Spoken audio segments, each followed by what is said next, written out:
இந்த கடைசி காலத்துல உங்களை ரொம்ப பிஸியா வச்சுக்கிறான் பிசாஸ்.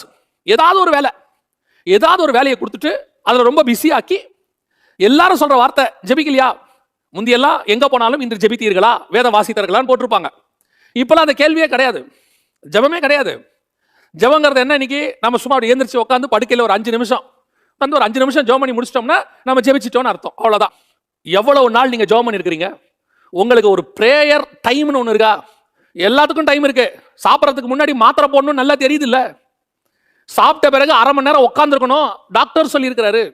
இதெல்லாம் டைமா பக்காவா பண்ண தெரியுது. ஜபத்துக்கு எங்க நேரம்? ஒரு வியாதி வந்துட்டா டாக்டர் சொல்றத அப்படியே கேட்கிறோம். ஒரு சம்பளம் கொடுக்குறாங்கன்னு சொல்லி மேலதிகாரிகள் சொல்றத அப்படியே கேட்கிறோம். ஆனா சர்வ வல்லமை உள்ள தேவன் அதிகாலையில் என்னை தேட வேண்டும் என்று சொல்லி இருக்கிறாரு, கேட்டோமா?